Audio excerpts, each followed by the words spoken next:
Xi Jinping कहां गायब है?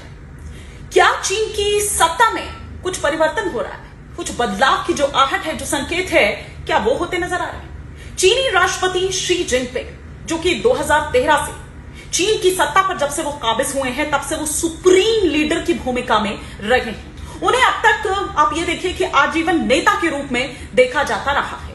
लेकिन हाल के घटनाक्रम को अगर देखें तो उससे ये संकेत मिलते हैं कि चीन की सत्ता के गलियारे में कुछ बड़ा बदलाव हो सकता है। ऐसा क्यों लग रहा है? क्योंकि शी जिनपिंग, जो कि अपने 12 साल के लंबे शासनकाल में हमने इस तरह से नहीं देखा है, लेकिन अब ऐसा दिखाई दे रहा है कि सत्तारूढ़ कम्युनिस्ट पार्टी ऑफ चाइना की अगर बात करें तो उसके जो विभिन्न निकाय हैं, उनको अहम अधिकार सौंपने उन्होंने शुरू कर दिए हैं, जिससे संगठित तरीके से सत्ता हस्तांतरण की जो अटकलें हैं वो तेज होती हुई नजर आ रही है। लेकिन सवाल यह है कि आखिर ऐसा क्यों हो रहा है?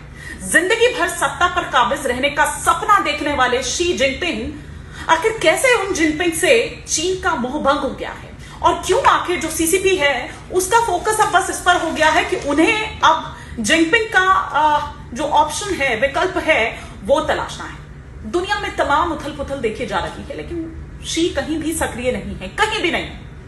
इस मोह भंग की वजह क्या हो सकती है? क्या शीर्ष नेताओं का दबाव हम देखें, या फिर अमेरिका के साथ आर्थिक युद्ध और देश के भीतर की जो पॉलिटिक्स है वो इसकी वजह हो सकती है?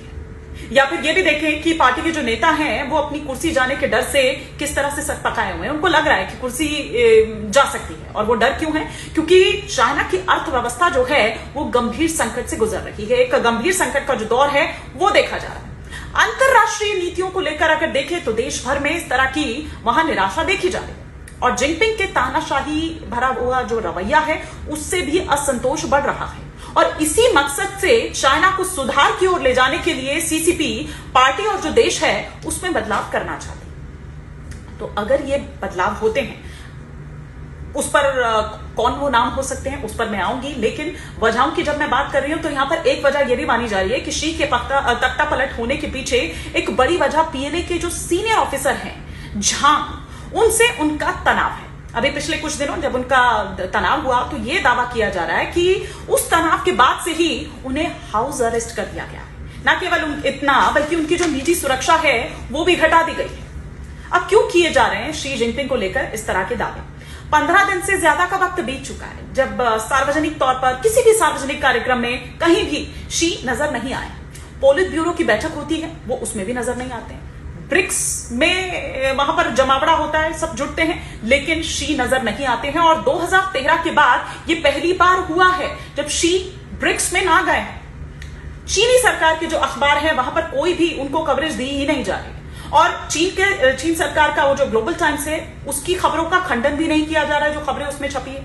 इन बातों से ये कयास लगाए जा रहे हैं कि शी के जो बुरे दिन हैं वो शुरू हो चुके हैं। लेकिन अब शी के बाद कौन, ये सवाल यहां पर उठ रहा है।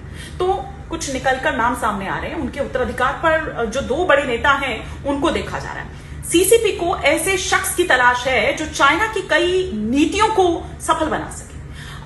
साथ ही साथ इसमें पूर्वी डेप्यूटी पीएम वांग यांग की अगर मैं बात करूं तो वो सीसीपी की पसंद माने जा रहे हैं। ये माना जा रहा है कि वो सबसे पहली पसंद उनकी है। दूसरे नंबर पर कहा जा रहा है कि जनरल वांग, जिनकी बात हम यहां पर कर रहे हैं, जिनसे तनाव हुआ शी जिनपिंग का, झांग यूक्सिया, ये भी उत्तराधिकारी बन सकते हैं।